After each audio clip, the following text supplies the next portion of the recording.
गली गली मिलता है और हर व्यक्ति लिमड़ा का दातन करे तो 22-25 लाख लोगों को दातन बेचने से रोजगार मिलता है। पैसा तो बचता ही है कॉलगेट, यहाँ के लोगों को रोजगार मिलता है। माताओं बहनों से निवेदन है कि अमेरिकन कंपनी की क्रीम ना लगाएं, फेयर एंड लवली। आप बोलेंगे जी इसी से तो गोरापन आता है। फेयर एंड लवली को मैंने 4 साल एक भैंस को लगा के देख लिया, वो अभी भी काली है। दुनिया में ऐसी कोई क्रीम नहीं है जो काले को गोरा बना दे। काला काला है, गोरा गोरा। काला और गोरा होना डीएनए के साथ फिक्स होता है, क्रीम से फिक्स नहीं होता। तो आप ये फालतू में फेयर एंड लवली मत लगाइए, बड़ी महंगी है। 25 ग्राम 40 रुपए की है, 1600 रुपए किलो। 200 रुपए किलो काजू खाइए, 1600 रुपए किलो की क्यों क्रीम लगाते? 400 रुपए किलो बादाम खाइए, 1600 रुपए किलो की क्रीम क्यों लगाते? भाइयों को निवेदन है कि शेविंग क्रीम ना लगाएं अमेरिका की, पामोलिव, ये अमेरिकन शेविंग क्रीम। तो आप बोलेंगे जी दाढ़ी कैसे बनाएं? दूध से दाढ़ी बनेगी। थोड़ा दूध ले लीजिए, चेहरे में लगाइए, रेजर चलाइए, बहुत चिकनी दाढ़ी बनती है। 10 साल से मैं कर रहा हूं। 4 फायदे हैं। पहला फायदा है कि दूध लगाओ तो चेहरे की चिकनाई बढ़ती है, तो रेजर आसानी से चलता है, तो ब्लेड की लाइफ बढ़ जाती है। एक ब्लेड 8-10 बार दाढ़ी बना देता है। दूसरा फायदा है कि दूध से दाढ़ी बने तो दूध की बिक्री बढ़ती है, मुनाफा खेडूतों को मिलता है। तीसरा फायदा, दूध लगाओ तो क्लींजिंग एजेंट है दूध, चेहरे की गंदगी सारी निकाल देता है, तो चेहरा चमकता है, फोकट में स्मार्ट हो जाते हैं। मुफ्त में स्मार्ट बनने का फॉर्मूला बता रहा हूं, दूध से दाढ़ी बनाए। और आप सभी से विनती है कि दूध से भी नहाइए, दाढ़ी तो बनाइए, आप सब दूध से नहाइए, क्योंकि भारत में कहा जाता है दूधो नहाओ पूतो फल। कभी किसी ने नहीं कहा लक्स लगाओ पूतो फल या लाइफ बॉय से नहाओ पूतो फल। दूध से ही नहाने पर कहा गया। दूध से नहाने का फायदा क्या है? दूध बहुत इस्तेमाल होता है नहाने में, 2-3 चम्मच उसको लगाइए, रगड़ लीजिए और पानी से नहा लीजिए, गंदगी निकल जाती है। दूध जो है ना सबसे अच्छी क्लींजिंग करता है। सारे 5 स्टार ब्यूटी पार्लर में मिल्क क्लींजिंग ही होता है। बस इतना ही है कि वो 500 रुपए में करते हैं, मैं फोकट में बता रहा हूं। अगर ब्यूटी पार्लर मिल्क क्लींजिंग कर सकते हैं तो आप भी कर सकते हैं ना अपने घर में। मेरा एक ही कहना है, अमेरिकन साबुन नहीं बिके, अमेरिकन क्रीम ना बिके, अमेरिकन टूथपेस्ट ना बिके, और अंत में अमेरिका की दवा मत खाइए कोई भी।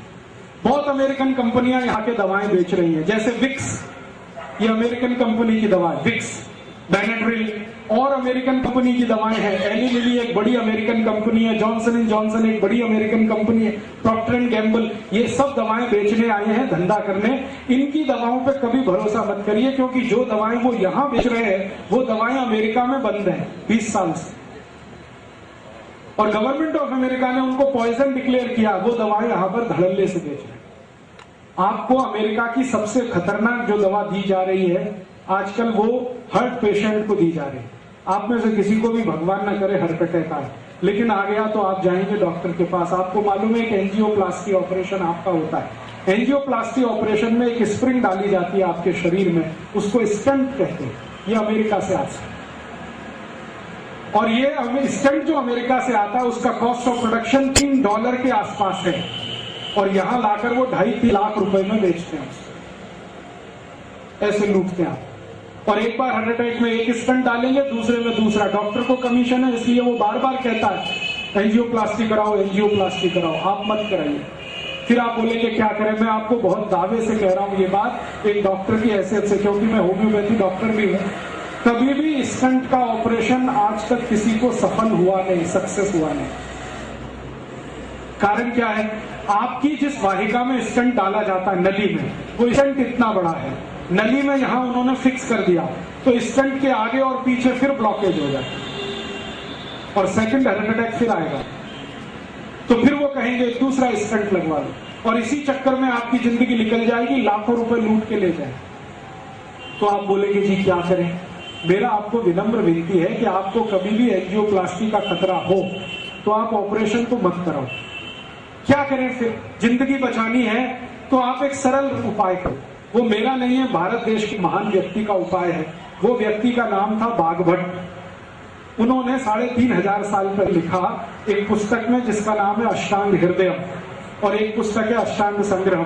7000 सूत्र उन्होंने लिखे हैं बीमारियों को ठीक करने के लिए। उसका एक सूत्र है कि कभी भी हृदय घात अगर है, हृदय को घात हो रहा है, तो जान लीजिए कि रक्त में एसिडिटी बढ़ी हुई है।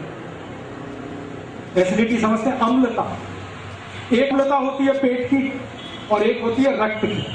पेट की अम्लता बढ़े तो आपको आग जलेगी पेट में, एसिडिटी हो, आप कहेंगे आग जल रही है, खट्टी खट्टी डकार आ रही है, मुंह से पानी आ रहा है। फिर और ज्यादा हो तो हाइपर एसिडिटी होगी। यही पेट की अम्लता जब रक्त में चली जाती है तो रक्त अम्लता होती है, और रक्त अम्लता में आए तभी हार्ट अटैक होता है। इसके बिना हार्ट अटैक होता है। ये आयुर्वेद का सबसे बड़ा सच है जिसको कोई डॉक्टर आपको बताता नहीं, क्योंकि इसका इलाज बहुत सरल है। इलाज क्या है? बागवती जी कहते हैं कि रक्त में अम्लता अगर बढ़ गई है तो ऐसी चीजों का उपयोग करो जो क्षारीय है। आप जानते हैं 2 तरह के केमिकल्स होते हैं, एक अम्लीय और एक क्षारीय, एल्केलाइन और एसिडिक। अभी अम्लीय और क्षारीय को मिलाएं तो क्या होता है? अम्ल और क्षार को मिलाओ तो न्यूट्रल होता है कि नहीं? तो बागवती जी कहते हैं कि रक्त में अम्लता बढ़ी हुई है तो क्षारीय चीज खाओ तो रक्त की अम्लता न्यूट्रल हो जाएगी, माने हार्ट अटैक की जिंदगी में संभावना खत्म हो जाएगी। ये है कहानी। तो आप पूछोगे जी कौन सी क्षारीय चीज है जो हम खाएं? आपके रसोई घर में सवेरे से शाम तक इतनी चीजें हैं जो क्षारीय ही है। अगर उन्हीं को खाना शुरू करो तो हार्ट अटैक ना आए, और कभी आ जाए तो दोबारा आने का चांस ना। क्या क्षारीय चीज है? सबसे ज्यादा क्षारीय चीज आपके घर में है दूधी। दूधी है ना, सब्जी के रूप में आप खाते हैं, इससे ज्यादा क्षारीय कोई चीज ही नहीं। तो दूधी का रस पियो रोज निकाल, या कच्ची दूधी खाओ। स्वामी रामदेव जी कहते हैं कि नहीं, दूधी का रस पियो। दूधी का 3.25 लाख लोगों को ठीक कर दिया उन्होंने दूधी का रस पिला पिला, और उनमें हजारों डॉक्टर हैं जिनका खुद हार्ट अटैक होने वाला था। वो दूधी का रस पी पी के आते हैं, क्योंकि मैं हरिद्वार जाता हूँ रामदेव जी के यहाँ, तो हजारों डॉक्टर इस देश के वहां जाते हैं, चुपचाप दूधी का रस पीते हैं 3-3 महीने 4-4 महीने, आके फिर क्लिनिक पे बैठ जाते हैं। वो बताते नहीं हम कहाँ गए थे, वो कहते हम न्यूयॉर्क गए थे, जर्मनी गए थे ऑपरेशन करने, वो रामदेव जी के वहां गए थे। वो 3 महीने दूधी का रस पी के आए हैं, हार्ट अटैक ठीक हो गया है, आके फिर ऑपरेशन पे लग गए हैं। और वो इतने हरामखोर है कि आपको नहीं बताते कि आप भी दूधी का रस पिए। आप तो दूधी का रस पियो। इसको जो रामदेव जी कहते हैं ना, वो भी बागवट जी के ही आधार पर कहते हैं। बागवट जी कहते हैं कि रक्त की अम्लता कम करने की ताकत सबसे ज्यादा दूधी में है, तो दूधी का रस पियो। कितना पियो? रोज 200 मिलीग्राम पी लो। कब पीना? सवेरे पी लो, नाश्ते में। नाश्ते में नहीं तो भोजन के बाद पी लो, आधे घंटे के बाद पी लो। और दूधे के रस की और ज्यादा क्षारपन बढ़ाना हो तो दूसरी क्षारीय चीज हमारे घर में है, वो है तुलसी। तुलसी बहुत क्षारपन है, तो तुलसी का रस मिला दो। और एक तीसरी चीज है वो क्षारीय है, उसका नाम है पुदीना। पुदीने का रस उसमें मिला दो। और एक क्षारीय चीज है अपने घर में, काला नमक, और एक है सेंधा नमक। ये काला और सेंधा नमक क्षारीय है, लेकिन बाजार से जो आता है ना आयोडीन युक्त, ये अम्लीय है। ये आयोडीन युक्त नमक के चक्कर में मत फंसना। काला नमक खाओ, नहीं तो सेंधा नमक। तो सेंधा नमक ले लो, थोड़ा दूधी का रस ले लो, थोड़ा तुलसी का रस ले लो, पुदीने का रस ले लो, कोतंबीर का रस भी क्षारीय है। ये सब क्षारीय मिला मिला के रोज पियो। 3 महीने में आपका ब्लॉकेज निकल जाएगा, अम्लता कम हो जाएगी, 2.5-3 लाख रुपए फालतू खर्च होने से बच जाएंगे। और जो बच जाए तो गौशाला को दान कर देना, तो गौशाला का भी फायदा है। डॉक्टर को देने से अच्छा गौशाला को दे। और एक दूसरी जानकारी आपको दे दूं कि रक्त की अम्लता से अपने शरीर में 48 रोग आते हैं। 48। उसमें से पहले नंबर का रोग है जिसका नाम है हार्ट अटैक। दूसरे नंबर का एक रोग है, यह भी रक्त की अम्लता का ही रोग है, उसका नाम है डायबिटीज। तीसरे नंबर का एक रोग है, यह भी रक्त अम्लता का रोग है, जिसको आप कहते हैं पैरालिसिस। चौथे नंबर का एक रोग है, वो भी रक्त अम्लता का रोग है, जिसको कहते हैं ब्रेन हेमरेज। ऐसे 48 रोग हैं जो रक्त अम्लता से होते हैं। माने रक्त की अम्लता अगर ठीक हो तो 48 रोग ठीक हो जाए। और ये अम्लता ठीक करने के लिए दूधी आपके पास है, कोथिंबीर आपके पास है, पुदीना आपके पास है, काला नमक आपके पास है, सेंधा नमक आपके पास है। और बता दूं, आप में से कोई जैन है, ये उनके लिए नहीं है, अजैन लोगों के लिए बता दूं, गाजर बहुत क्षारीय है। गाजर, भरपेट गाजर खाओ, जब तक मिले खाओ, कद्दूकस में घिस घिस के खाओ, रक्त की अम्लता सबसे कम करती। मूली रक्त की अम्लता कम करती है। गाजर है, मूली है, चुकरकंद बीट्स जिसको आप कहते हैं, ये बहुत रक्त की अम्लता को कम करता है। जमीन के नीचे जो कुछ भी होता है, शेंगदाना, मूंगफली, ये रक्त की अम्लता को कम करती है। गुड़ रक्त की अम्लता को कम करता है। तो जितनी चीजें रक्त अम्लता को कम करती हैं वो घर में हैं। इनको आप खाते रहोगे तो 48 बीमारियों से बचे रहोगे, फालतू की दवा खाने की जरूरत नहीं। अब एक दूसरी जानकारी कि रक्त की अम्लता से जो 48 रोग होते हैं, ऐसे उल्टा भी है, रक्त क्षारीय हो जाए तो भी लगभग 25 से 30 रोग होते हैं। तो आप बोलेंगे अब इसके लिए क्या करें? अगर रक्त क्षारीय हो गया है तो अम्ल की चीजें ज्यादा खाओ, अम्लीय चीजें ज्यादा खाओ। अम्लीय चीजें क्या है आपके पास? संतरे का रस, मौसम्मी का रस, नींबू का रस, अनार का रस, ये सब अम्लीय चीजें हैं। इनको ज्यादा खाने लगो, क्षारपन ठीक हो जाएगा तो क्षारीयता की बीमारियां खत्म हो जाएगी। तो आप बोलेंगे और क्या करें? 2-3 बातें और कर लो तो अच्छा, मैं करता हूं वो आप भी कर लो।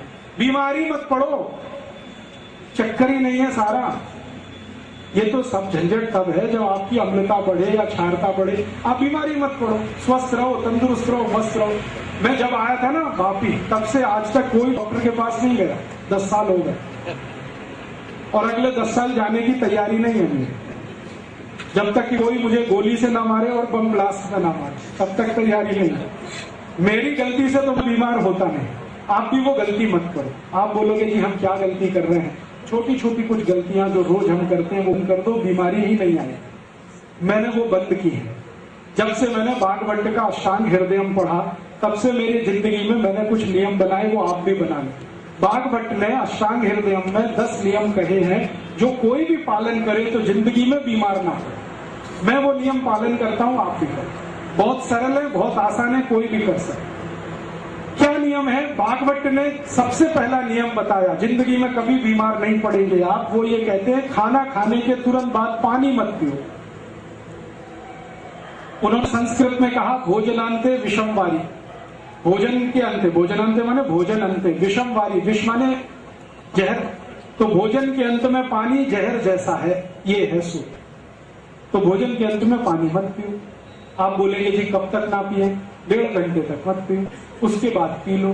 तो आप कहेंगे बड़ी मुश्किल बात है, 1.5 घंटे कैसे रहे बिना पानी के? तो बागभट्ट जी कहते हैं कि भोजन के तुरंत बाद कुछ पीना है तो छाछ पी लो, और कुछ पीना है तो दूध पी लो, और कुछ पीना है तो कोई फल का रस पी लो, जूस। पानी 1.5 घंटे बाद पियो। अब तो चल जाएगा। खाना खाते ही अगर प्यास लग रही है तो जूस पी लो, गिलास भर के, 2 गिलास भर के। जूस कौन सा पिए? जो सबसे सस्ता मिलता हो जिस सीजन में, सबसे सस्ता। सबसे सस्ते से मतलब है ज्यादा उत्पाद होगा तभी सबसे सस्ता होगा। आजकल जो सबसे सस्ता जूस है वो शेरडी का है, गन्ने का पियो।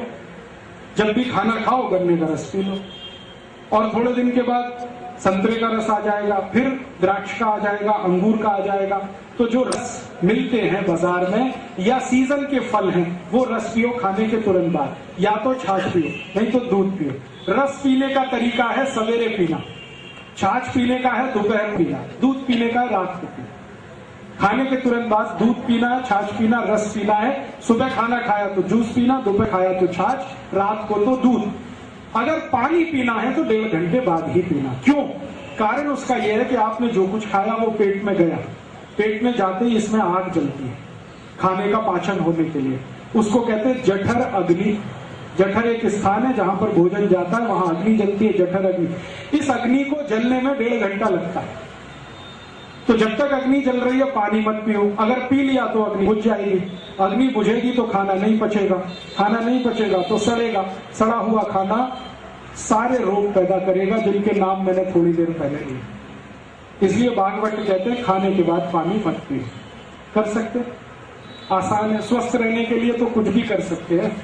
तो ये आसान नियम है। दूसरा नियम है बागभट्ट जी का, वो ये कहते हैं कि पानी जब भी पियो घूट घूट भर के पियो, थोड़ा थोड़ा सिप सिप करके पानी पियो। गट गट गट गट गट गट पानी मत पियो। एक सिप पिया, दूसरा सिप, तीसरा सिप। क्यों पीना भाई? कारण ये है कि मुंह में बनती है लार, स्लाइवा, ये होती है क्षारीय। पेट में बनता है अम्ल जिसको हाइड्रोक्लोरिक एसिड कहते हैं। तो मुंह की लार और पेट का अम्ल दोनों मिले तो हो जाएगा न्यूट्रल। ये क्षार है, ये अम्ल है, तो पेट हमेशा न्यूट्रल रहे तो बार बार लार अंदर जानी चाहिए। तो पानी अगर घूट घूट पिए तो ज्यादा लार अंदर जाएगी, इसलिए भागवत कहते हैं पानी हमेशा घूट घूट पिए। ये पक्षी है ना, सब ऐसे ही पानी पीते। चिड़िया देखो पानी पीती है, एक ड्रॉप उठाएगी पानी का, फिर ऐसे ऐसे करेगी, फिर पिएगी। भागवत की पक्की चेली है सारी चिड़िया, बिना किसी कॉलेज में जाए वो सीखती है। आप इतने बड़े होशियार लोग हैं, आपको ये नहीं मालूम कुत्ता कैसे पानी पीता? चाट चाट के। भागवत का चेला है ये कुत्ता। हाँ, सारे जानवर पानी ऐसे ही पीते। गाय को देखो, पहले पानी को मुंह में भरेगी, फिर थोड़ी देर रोकेगी, फिर पिएगी ताकि लार अंदर जाए। तो जानवर कर सकते हैं तो आप भी कर सकते हैं। आप तो पढ़े लिखे हैं, होशियार, तो पानी घूट घूट पीना शुरू कर दो। दूसरा नियम। तीसरा नियम है ठंडा पानी कभी मत पियो।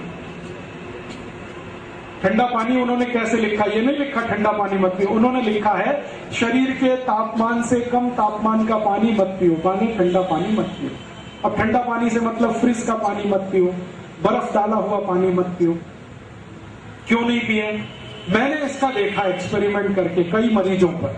जो लोग बहुत ठंडा पानी पीते हैं ना, उनकी लार्ज इंटेस्टाइन संकुचित हो जाती है। लार्ज इंटेस्टाइन और स्मॉल इंटेस्टाइन शरीर में दो है, तो ज्यादा ठंडा पानी पियो तो लार्ज इंटेस्टाइन वैसे ऐसी होती है, ठंडा पानी पीते ही ऐसे होती है। और दिन में 10 बार आपने पिया तो 10 बार ये ऐसे ऐसे होती है। फिर रोज पीते रहे तो ये परमानेंट ऐसे हो जाए। अब जब लार्ज इंटेस्टाइन संकुचित हो गई तो सवेरे आप जब संडास घर में जाएंगे तो पोट साफ होगा ही नहीं, क्योंकि ये संकुचित है। दुनिया में मैंने देखा है जो लोग चिल्ड वाटर पीते हैं, अमेरिकन यूरोपियन लोग चिल्ड वाटर पीते हैं, पानी फ्रिज में रखेंगे, ऊपर से बर्फ डालेंगे, फिर पिए। और ये चिल्ड वाटर पीने वाले लोगों को मैंने देखा सवेरे टॉयलेट रूम में जाएंगे तो 1-1 घंटे बाहर नहीं आते, कभी कभी 2-2 घंटे बैठे रहते।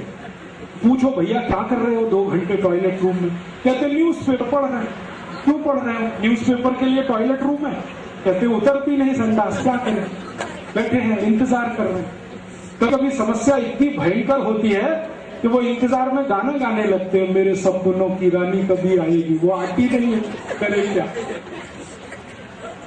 और उससे भी बड़ी समस्या हो जाए ना तो दूसरा गाना गाते हैं, एक बार आजा आजा आजा, आती नहीं, कहे बड़ी समस्या है ये अमेरिकन और यूरोपियंस में। आप ये समस्या अपने शरीर में मत लाओ, माने कब्जियत मत होने दो, कॉन्स्टिपेशन मत होने दो, माने ठंडा पानी मत पियो। पानी फिर कैसा पिए? हल्का गर्म पानी पीते रहो। अगर जैन है तो बहुत अच्छा, अजैन है तो भी पानी पक्का हुआ माने गर्म किया हुआ पानी ही पियो। थोड़ा गुनगुना रहे तो बहुत ही अच्छा। और चौथा सूत्र है सवेरे उठते ही सबसे पहले पानी पियो, चाय से पहले पानी पियो। कितना पिए? 3 गिलास पी लो, बिना प्यास के पी लो, थोड़ा थोड़ा घूट घूट भर के पी लो। क्यों? रात भर आप सोए, मुंह में जो लार बनी है ये बहुत कीमती है, ये अंदर जाए तो बहुत अच्छा, इसलिए सुबह उठते ही पानी पीने का नियम। 5वां नियम है खाने को चबा चबा के खाओ। इतनी बार चबाओ जितने आपके दांत, 32 दांत है तो 32 बार चबाओ। कोई कहेगा जी दांत ही नहीं मेरे तो, अब क्या करें? तो मसूड़े हैं ना, वो दांत के जैसे ही हो जाते हैं। अगर दांत निकल गए तो मसूड़े दांत के जैसे हो जाते हैं, तो धीरे धीरे चबा के आप खा सकते हैं, ऐसी कोई तकलीफ। तो खाना धीरे धीरे चबा चबा के खाओ। 6वां नियम है कभी भी खड़े होके खाना मत खाओ। 2 पाए आदमी के लिए खड़े होके खाना वर्जित है, 4 पाए के लिए ठीक है, माने जानवर खड़े होके खाए तो ठीक है। बुफे सिस्टम बफेलो सिस्टम है, बुफे सिस्टम में खाना मत खाइए, खड़े खड़े मत खाइए, खाना प्लेट में लेके जमीन पे बैठ के खाइए। आप बोलेंगे जी शादी में गए हैं तो क्या, एक प्लेट में खाना लेके कहीं बैठ के खाइए, तो आप कहिए दूसरे लोग हंसेंगे, हंसने दीजिए, वो मूर्ख है इसलिए हंस रहे हैं। मूर्ख लोग बहुत बार हंसते। आप जमीन पे बैठ के खाने लगेंगे, वो भी आपकी नकल देख के करने लगेंगे। तो आप बोलेंगे जी घर में तो डाइनिंग टेबल है, क्या करें, बेच दो इसको, और क्या करें। कचरा सब घर में थोड़ी रखा जाता है। आपने कबाड़ कहीं से लाया और घर में सजा लिया तो अब कबाड़ तो कबाड़ ही है ना, वो हीरा सोना पन्ना तो नहीं होने वाला। और डाइनिंग टेबल कितने इलाके में आपने रख के कितना एरिया घेर रखा, जरा सोचो। वापी में 1 स्क्वायर फीट कितने का है? 3000 का 4000, 4000 रुपए स्क्वायर फीट के एरिया को आपने डाइनिंग टेबल से घेर के रखा है, जो बिना किसी काम का।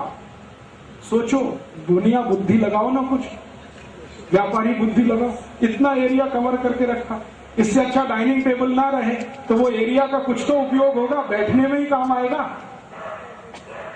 तो आप बोलेंगे अब तो खरीद लिया डाइनिंग टेबल, अब क्या कर सकते हैं? तो मेरी बात मानो, उसके पांव काट दो डाइनिंग टेबल के, तो तुरंत नीचा हो जाएगा। उसको पटरे की तरह से इस्तेमाल करो, जमीन पे बैठ के उस पे थाली रख के खाओ। जो आप बोलो घुटने नहीं मुड़ते, बैठे कैसे? कुर्सी तो चाहिए। तो कुर्सी पर बैठकर अगर खाना खाना है तो मैं एक बीच का रास्ता बताता हूं। भागवत जी ने वो नहीं कहा, मैं कह रहा हूं कि आप कुर्सी पर ऐसे बैठो जैसे सुख आसन में बैठते, आलती पालती मार के कुर्सी पर बैठ जाओ, फिर खाना खाओ। खाना खाते समय महत्व की बात है जो जाननी चाहिए, वो ये कि हमारी जो नाभि है ना, इस पर धरती का सेंटर ऑफ ग्रेविटी रहना चाहिए, नाभि पर। ये तभी संभव है जब आप जमीन पर बैठे हो। खड़े होने पर सेंटर ऑफ ग्रेविटी डायग्राम पे आता है। नाभि पर अगर पृथ्वी का गुरुत्वाकर्षण है तो नाभि एकदम सेट रहती है, और खाना खाते समय नाभि सेट रहे तो जठर अग्नि सबसे जास्ती प्रदीप है। इसलिए बैठकर खाना अच्छा है।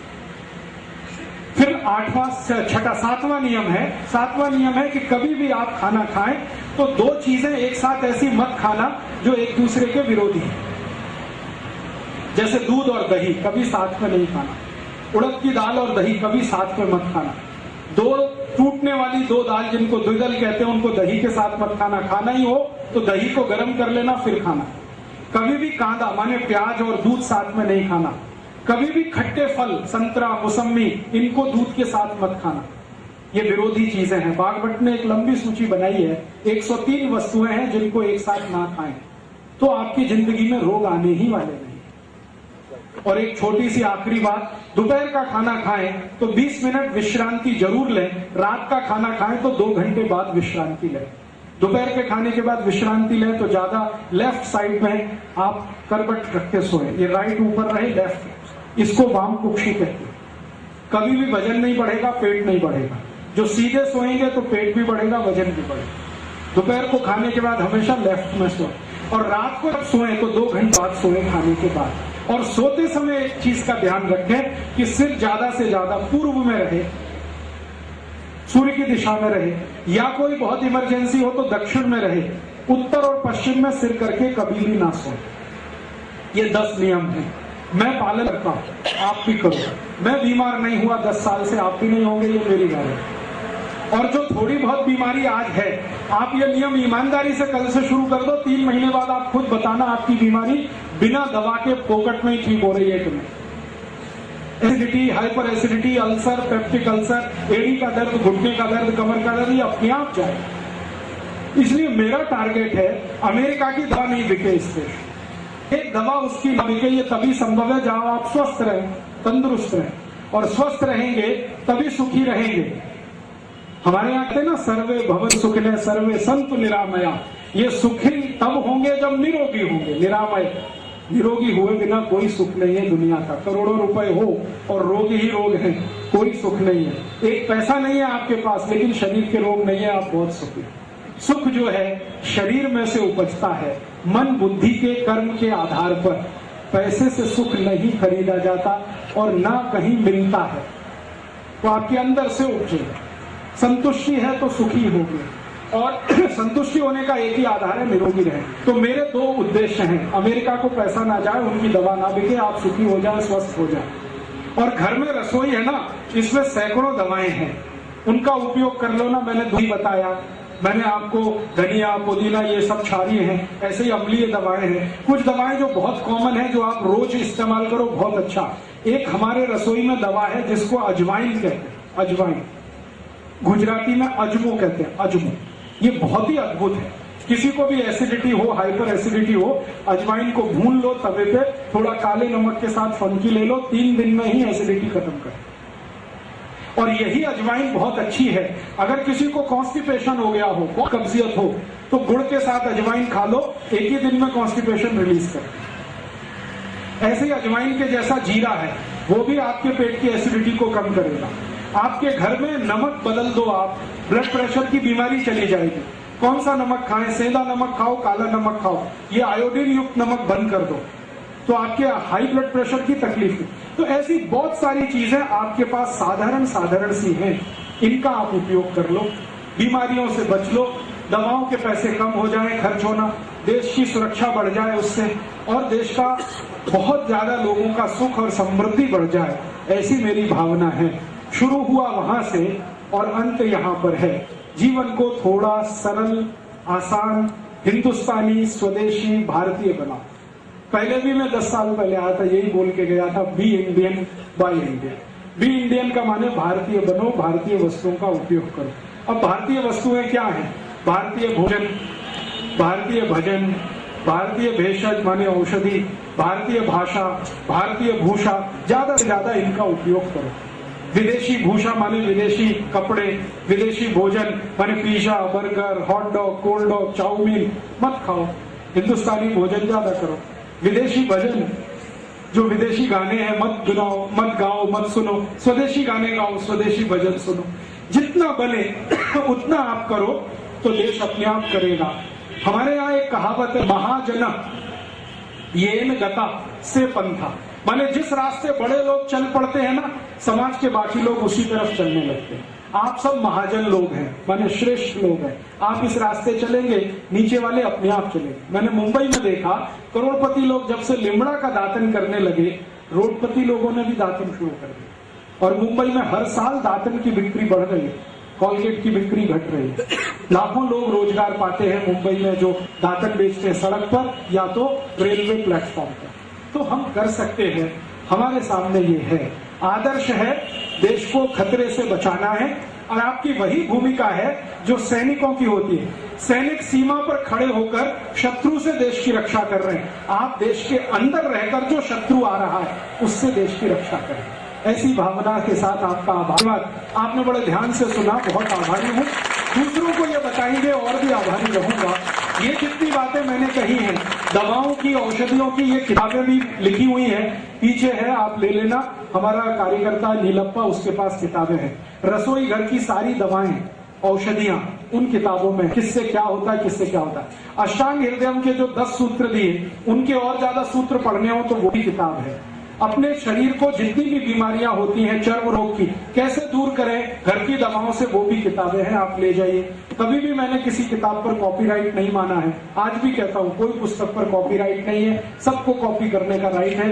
आपको अच्छा लगे तो मेरा नाम निकालकर अपना छपा लेना, अपने नाम से किताबें बना लेना, मैं कभी मुकदमा लड़ने आपके खिलाफ नहीं आऊंगा।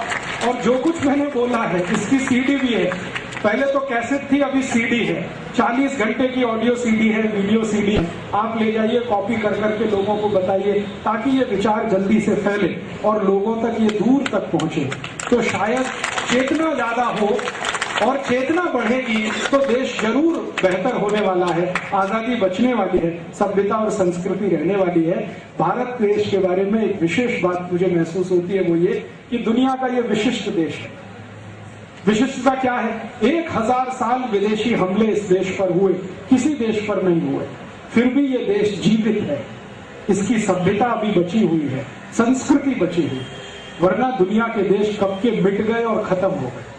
हम अभी भी बचे, क्योंकि हमारे पास धर्म का आधार है, संस्कृति का आधार है, सभ्यता का। आगे भी ये देश बचेगा, क्योंकि पहले भी ये देश बचा है धर्म और संस्कृति की ताकत से, आगे भी बचेगा। आप सब उसमें महत्वपूर्ण भूमिका निभाएं, यही मेरी आपसे निवेदन है। ये पूरा अभियान देश भर में मैं चलाता हूँ। इसके लिए फंड्स इकट्ठे करने के लिए खादी मैं बनाता हूँ, हमारे कार्यकर्ता बनाते हैं। खादी की बिक्री से कुछ पैसा आता है तो ये अभियान चलता है। हमारे कार्यकर्ताओं की बनाई कुछ खादी है, आप खरीदेंगे तो मुझे थोड़े से फंड्स मिलेंगे। पुस्तकें और सीडी खरीदेंगे तो आप कॉपी करके दूसरों को देंगे, उनको लाभ होगा। खादी खरीदेंगे तो थोड़ा मुझे भी लाभ होगा, क्योंकि हमारे काम के लिए थोड़ा पैसा उससे हम जुटाते। 100 रुपए की खादी आपने ली तो 15 रुपए उसमें से हमें मिलेगा। पूरे साल में हम कुछ लाख रुपए की खादी बेचकर जो फंड्स इकट्ठा कर पाते, उसी से ये काम चलाते। आगे कुछ बड़ा काम करने की इच्छा है, जैसे भरत भाई ने कहा एक टीवी चैनल मुझे शुरू करना है, क्योंकि ये तो कुछ डॉक्यूमेंट्स मैंने दिखाए, ये टिप्स ऑफ द आइस लगे ऐसे हजारों हैं जो आपकी आंखें खोल देंगे, आपके ज्ञान चक्षु खुल जाए। लेकिन वो टीवी पर आए, उसके लिए चैनल चलाना है, उसके लिए कुछ फंड्स इकट्ठे करने हैं, काम में लगा हूं। जिस दिन हो गई ये व्यवस्था, उस दिन चैनल भी शुरू होगा, अखबार भी चलेगा, मैगजीन भी निकलेगी। मेरा एक ही उद्देश्य है, एक ही ध्येय है कि ये देश को फिर से सोने की चिड़िया बनाना है। भूतकाल में ये देश सोने की चिड़िया था, भविष्य में भी सोने की चिड़िया बनाना है, वर्तमान इसका सुधारना है, बदलना है। तो उसी काम में लगा हूं। आप सब भी मेरे सहयोगी बनेंगे तो अच्छा होगा। भरत भाई ने मुझे आज सुबह प्रस्ताव दिया कि आप एक भारत कथा कहिए जिसमें ये सारे दस्तावेज एक बार लोगों के सामने आए। आप चाहें तो 6-7 दिन की यहीं पर आयोजित हो सकती है। मेरा एक फायदा उसमें हो जाएगा कि उसकी सीडी बन जाएगी तो भारत के करोड़ों लोगों तक मिल जाएगी। आपका ये फायदा होगा कि वो दस्तावेज आप स्क्रीन पर इसी तरह से देख पाएंगे। चाहे तो